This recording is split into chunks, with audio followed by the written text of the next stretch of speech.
बिस्मिल्लाहिर्रहमानिर्रहीम अस्सलामुअलैकुम students, this is Atif Ahmad, your physics teacher. प्यारे बच्चों, आज की इस वीडियो में हम डिस्कस करने जा रहे हैं magnetic field due to current in a solenoid is increase by ferrous core. कि जब आप एक करंट कैरिंग सोलेनोइड में एक फेरस कोर को प्लेस करते हैं तो उससे उसकी मैग्नेटिक फील्ड में इजाफा हो जाता है। ठीक है, हम ये सीखेंगे कि इसकी मैग्नेटिक फील्ड में इजाफा क्यों होता है, कैसे होता है। लेकिन बच्चों, उससे पहले हमें ये क्लियर होना चाहिए कि फेरस मटेरियल किसे कहा जाता है और फेरस कोर क्या होती है। फिर हम ये सीखेंगे कि फेरस कोर को जब आप एक करंट कैरिंग सोलेनोइड में प्लेस करते हैं तो उसकी मैग्नेटिक फील्ड में इजाफा क्यों होता है। ठीक है बच्चों, चलिए स्टार्ट करते हैं। बच्चों, ये जो हमारे पास फेरस मटेरियल्स होते हैं ना, ये ऐसे मटेरियल होते हैं जिनके अंदर बड़ी मिकदार के अंदर आयरन पाया जाता है। ये मोस्टली आयरन के अलॉयज ही होते हैं। इसमें स्टील आ जाता है, इसमें सिलिकॉन स्टील आ जाता है, इसके अलावा इसके अंदर आ जाता है हमारे पास कॉस्ट आयरन, सिंपल आयरन को भी आप इस्तेमाल कर सकते हैं। तो बच्चों, ये सब क्या है हमारे पास, ये फेरस मटेरियल। ठीक है, अच्छा, अब फेरस मटेरियल की ना एक क्वालिटी है, जब आप इस मटेरियल को किसी एक्सटर्नल मैग्नेटिक फील्ड के अंदर प्लेस करते हैं तो ये खुद मैग्नेट बन जाता है, अपनी मैग्नेटिक फील्ड बना देते हैं। उसकी वजह क्या है? उसकी वजह है इसके अंदर आयरन की बड़ी मिकदार का होना। आयरन एक फेरोमैग्नेटिक मटेरियल है। इसके अंदर ये क्वालिटी है कि जब आप इसको एक्सटर्नल मैग्नेटिक फील्ड में रखते हो तो ये मैग्नेटाइज हो जाता है, मैग्नेट बन जाता है और अपनी मैग्नेटिक फील्ड बना देता है। समझ गए? ओके। अच्छा, तो ये पॉइंट सारे आपने पेपर में लिखने। सबसे पहले आप बताएंगे कि वो मटेरियल जिनमें आयरन पाया जाता है बड़ी मिकदार के अंदर, वो क्या है? Ferrous material. दूसरा पॉइंट आपने पेपर में लिखना है, ठीक है, इंपॉर्टेंट क्वेश्चन है ये। दूसरा पॉइंट आपने लिखना है कि ये ऐसे मटेरियल होते हैं जिनको इजीली आप मैग्नेटाइज कर सकते हैं, यानी एक्सटर्नल मैग्नेटिक फील्ड में रखा, मैग्नेटाइज हो गई। तीसरे पॉइंट में आपने एग्जांपल बतानी है, इसमें आयरन ले लें, स्टील ले लें, सिलिकॉन स्टील ले लें और आयरन कॉस्ट आयरन ले लें। सही है।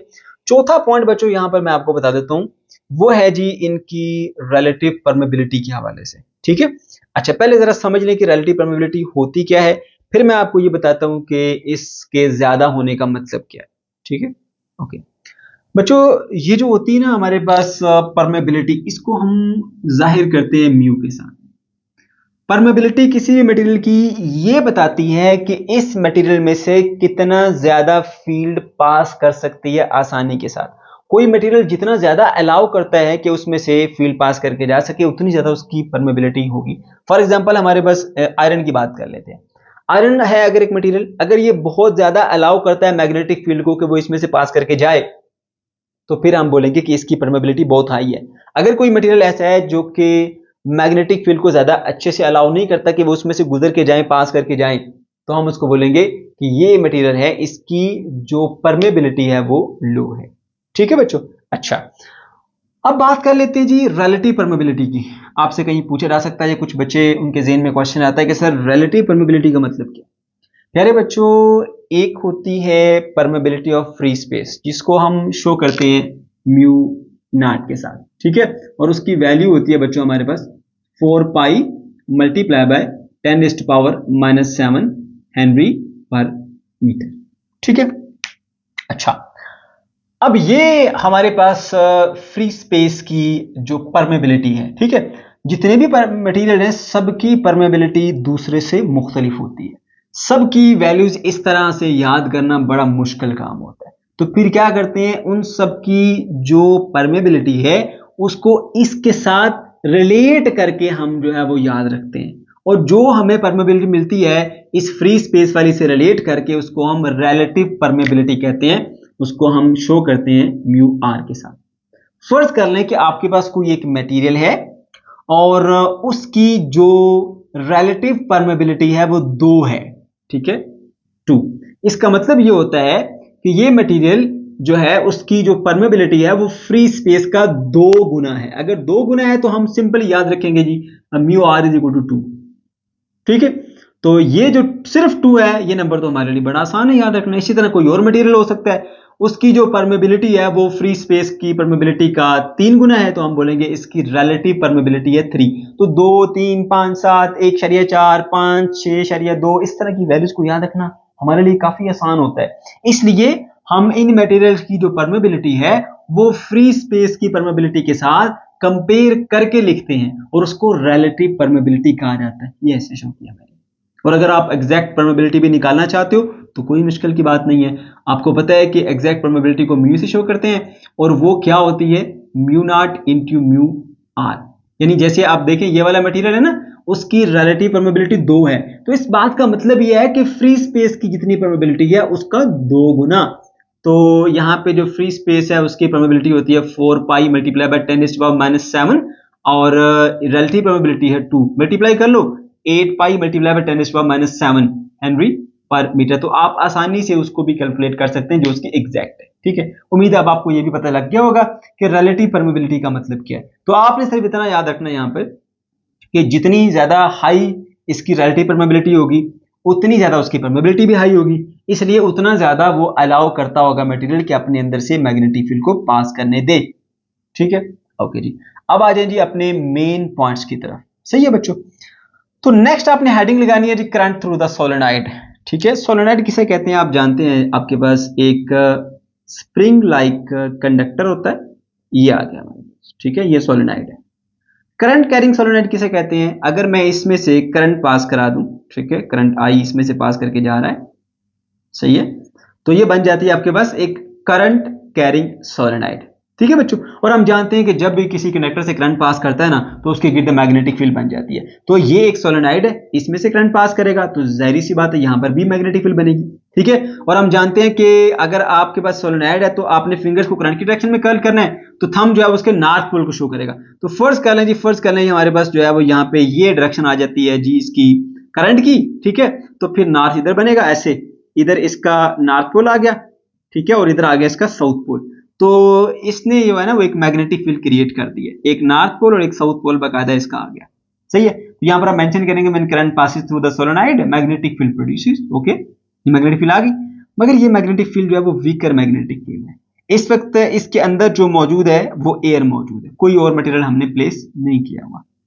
ओके, अब हम क्या करते हैं जी, place ferrous core in the solenoid. Ferrous core क्या होती है बच्चों, ये जो आपका फेरोमैग्नेटिक मटेरियल है ना, इसका आप कोई भी एक सिलेंड्रिकल शेप का ऑब्जेक्ट ले लो, आयरन हो सकता है, उसमें स्टील हो सकता है, सिलिकॉन स्टील ले लो, कास्ट आयरन ले लो, कोई भी ले लो ऐसा, और उसको उठा के ना बच्चों आपने इसके अंदर प्लेस कर देना है ऐसे, ये आपने ऐसे इसको प्लेस कर दिया। सही है, अब देखिए बेटा ये है हमारे पास फेरस मटेरियल। मैं आपको बता के लाया हूं कि फेरस मटेरियल ऐसा मटेरियल होता है कि जब आप इसको एक्सटर्नल मैग्नेटिक फील्ड दोगे ना तो ये खुद को मैग्नेटाइज कर लेता है। ठीक है, ये अपनी मैग्नेटिक फील्ड बना देता है, और इसकी जो मैग्नेटिक फील्ड की डायरेक्शन है वो एक्सटर्नल मैग्नेटिक फील्ड की डायरेक्शन में ही होती है। जैसे कि देखिए यहाँ पे ये मैग्नेटिक फील्ड जिसने इसको मैग्नेटाइज करना है वो इस डायरेक्शन में है ना, तो ये भी खुद को जो है वो इसी डायरेक्शन के अंदर मैग्नेटाइज कर लेगा ऐसे। तो अब जरा देखो, एक तो इस कॉइल की मैग्नेटिक फील्ड है, एक उसके अंदर पड़ी हुई कोर मैग्नेटाइज हो गई, उसकी भी मैग्नेटिक फील्ड आ गई। जब दोनों मिल जाएंगी तो जाहिर सी बात है फिर एक स्ट्रॉन्गर मैग्नेटिक फील्ड जो है वो यहां पर आपको देखने को मिलेगी। ठीक है, तो जाहिर सी बात है फिर मैग्नेटिक फील्ड में तो इजाफा होगा, मैग्नेटिक फील्ड इंटेंसिटी तो हाई होगी हमारे पास।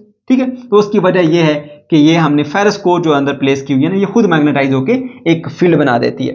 तो यहां पे आप बताएंगे by placing ferrous core in solenoid ferrous material magnetize and intensity of the magnetic field increases.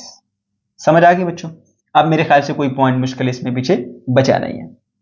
Okay, उसके बाद फिर आपने बताना है कि ये जो एक कॉम्बिनेशन है ना इस फेरस कोर का और इसका कॉइल का, ये बन जाता है हमारे पास एक इलेक्ट्रोमैग्नेट, यानी एक ऐसा मैग्नेट जो कि इलेक्ट्रिसिटी की हेल्प से मैग्नेट बना। इलेक्ट्रिसिटी है तो ये मैग्नेटाइज हुआ, मैग्नेट है, इलेक्ट्रिसिटी नहीं है तो ये मैग्नेट नहीं होता। ठीक है, अच्छा अब इसकी बात आपने एक ध्यान से सुन लीजिए, अगर हम यहाँ पे इसकी जो रिमूव कर दें इस कोर को तो इसके अंदर एयर रह जाएगी, तो फिर भी ये इलेक्ट्रोमैग्नेट की तरह बिहेव करता है। लेकिन उस वक्त फिर क्या होता है कि जो मैग्नेटिक फील्ड इसकी होती है वो बहुत ही वीकर होती है।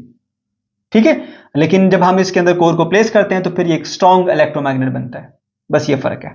ठीक है, ओके जी बच्चों, अब हमने ये सीख लिया सारा कंसेप्ट। अब हमने आगे नेक्स्ट बात करनी है जी benefits to use the ferrous core, क्या क्या बेनिफिट्स हैं इसके अंदर। ठीक है, तो पहला बेनिफिट है जी बच्चों यहाँ पे, it concentrate the magnetic field inside the solenoid. ये मैग्नेटिक फील्ड के अंदर जो है वो मैग्नेटिक फील्ड को सॉरी इस कोर के अंदर ये जो कॉइल है, कॉइल के अंदर मैग्नेटिक फील्ड को कंसंट्रेट कर देता है, इकट्ठा करता है यहाँ पे। ठीक है, number 2, increases the intensity of magnetic field, जिससे मैग्नेटिक फील्ड की जो इंटेंसिटी, शिद्दत है, वो बढ़ जाती है। ठीक है। Next point, homogeneous magnetic field at the core section. यहां पे जितना भी इसके अंदर का रीजन है, कोर सेक्शन है, यहां पे बिल्कुल एक जैसी, होमोजेनियस का मतलब होता है एक जैसी, बिल्कुल एक जैसी मैग्नेटिक फील्ड जो है वो सेट हो जाती है। ठीक है, होमोजेनियस मैग्नेटिक फील्ड, बात समझ गए? होमोजेनियस का मतलब एक जैसी। ठीक है, ये नहीं कि कहीं पे कुछ और हो, यहां पे कुछ और हो, यहां पे कुछ और, बिल्कुल एक जैसी यूनिफॉर्म फील्ड जो है अंदर सेट हो जाती है। To keep magnetic field lines packed tightly inside, इसके अलावा आपको ये हेल्प करती है तो जो मैग्नेटिक फील्ड लाइंस है इस सोलेनॉइड के अंदर ही उनको टाइटली पैक करे, बजाय कि यहां से बाहर उनको जाने दे। ठीक है। अच्छा, तो मैं उसको इस बात को समझाता हूं कि आखिर इसकी क्या वजह है, उसके अंदर ही क्यों पैक करके रखती है, बाहर क्यों जाने नहीं देती। पहले आप जरा इसको देख लीजिए। It keep magnetic field lines packed tightly inside. If we remove the core, the magnetic field lines begins to diverge by curving sharply outside the coil. जब आप इसको यहां से इसको निकाल लेते हैं, इस फेरस कोर को, ठीक है, तो फिर जो है ना यहां से जो मैग्नेटिक फील्ड है वो बाहर को आती है। ठीक है, ऐसे कर्व होकर बाहर को मुड़ जाती है। ठीक हो गया।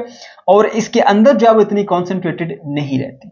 उसकी वजह यह है कि जब आपने इसको रिमूव कर लिया ना, अब है अंदर एयर। एयर की जो परमेबिलिटी होती है ना बच्चों, ठीक है, वो हमारे पास कम होती है इसके मुकाबले में, फेरस मटेरियल के मुकाबले में। फेरस मटेरियल ज्यादा अच्छे से अलाउ करता है कि फील्ड उसमें से पास करके जा सके। अब फील्ड को अगर आसानी मिलेगी, ठीक है, तो जाहिर सी बात है वो फील्ड यहां से गुजरेगी। समझ गए? दूसरे अल्फाज में ये कहूं कि एयर जब मौजूद होती है तो मैग्नेटिक फील्ड को कुछ रेजिस्टेंस का सामना करना पड़ता है। ठीक। और जब आप इसके अंदर फेरस कोर को प्लेस कर देते हैं तो उसको फील्ड को कुछ रेजिस्टेंस का सामना नहीं होता, वो आसानी से पास करती है। क्लियर हुई बात? इसलिए जो मैग्नेटिक फील्ड है वो बजाय फिर इधर उधर डाइवर्ज होने के, उसको प्रॉपर एक डायरेक्शन मिली होती है, वो सीधा यहां से पास कर देती है और बाहर की तरफ बेंड होने की बजाय उसको अंदर ही कॉन्सेंट्रेट कर लिया जाता है। क्योंकि अंदर अब हमने कौन सी यूज की है? कोर यूज की है, फेरस कोर, जिसके अंदर ये प्रॉपर्टी है कि वो उसकी जो परमेबिलिटी होती है, रिलेटिव परमेबिलिटी, वो बहुत हाई होती है, बहुत अच्छे से अलाउ करती है कि वो गुजरने देती है। लेकिन जब इसको निकाला, एयर आ गई, एयर की परमेबिलिटी इतनी अच्छी नहीं होती, वो कुछ रेजिस्टेंस ऑफर करती है, वो अच्छे से इसको पास नहीं करने देती, इसलिए वो बाहर को भी निकलना चाहती है। ठीक है। इसके अलावा ये कोर है, प्रॉपर डायरेक्शन देती है इस फील्ड को कि भाई इधर चलो। जब ये नहीं है तो फिर वो रैंडमली बाहर भी जा सकती है। सही हो गया बच्चों? ओके। उसके बाद नेक्स्ट है जी, ferrous core solenoid has much more stronger magnetic field than the air core. अब अगर आपने इसमें सिर्फ और सिर्फ एयर रखी हुई है, आपने वो फेरस कोर को रिमूव किया हुआ है, तो फिर इसकी जो मैग्नेटिक फील्ड होगी वो इतनी स्ट्रॉन्गर नहीं होगी, वीकर मैग्नेटिक फील्ड होगी। जब आपने इसके अंदर कोर प्लेस की हुई है तो फिर कोर की भी फील्ड है और इस सोलेनॉइड की भी फील्ड है, दोनों मिलकर एक स्ट्रॉन्गर फील्ड बनाती है। ठीक है। फिर नेक्स्ट पॉइंट है जी, relative probability of the ferrous core is greater than air. ठीक है, that allow the more magnetic field to pass. ये मैंने आपको पहले ही बता दिया, ठीक है, कि एयर की जो रिलेटिव परमेबिलिटी होती है ना बच्चों, वो हमारे पास कम होती है, यानी वो इतने अच्छे से अलाउ नहीं करती कि वो इसके अंदर से फील्ड लाइन पास कर रहे हैं। इसलिए यही वजह थी जिसकी वजह से वो फील्ड बाहर भी जाती है। ठीक है। और जो दूसरे हैं फेरस मटेरियल, वो बड़े अच्छे से अलाउ करता है कि इसमें से फील्ड गुजर के जा सके। ठीक है। तो यहाँ पर मैंने एक डायग्राम बनाई है, यहाँ पे देखिए आप कोई भी आपको कोर नजर नहीं आ रही। ठीक है, विदाउट कोर है, एक वीकर फील्ड बना दे। उसके बाद ये ग्रीन कलर का आपको ये सिलेंडर नजर आ रहा होगा, उसके ऊपर मैंने एक ब्लैक कलर की वायर को वाउंड किया हुआ है। जब इसमें से करंट पास किया है तो आप देख सकते हैं कि एक स्ट्रॉन्गर फील्ड जो है वो बन के आपको नजर आ रही है। ठीक है। तो इस तरह से आपने याद रखना है कि जब आप एक फेरस कोर को प्लेस कर देते हैं इस करंट कैरिंग सोलेनॉइड के अंदर, तो फेरस कोर खुद मैग्नेटाइज हो जाती है, मैग्नेटिक फील्ड बनाती है, तगड़ी मैग्नेटिक फील्ड बनाती है। इस तरह से मैग्नेटिक फील्ड जो है उसकी स्ट्रेंथ बढ़ जाती है, उसकी इंटेंसिटी बढ़ जाती है, मैग्नेटिक फील्ड इंक्रीज कर जाती है।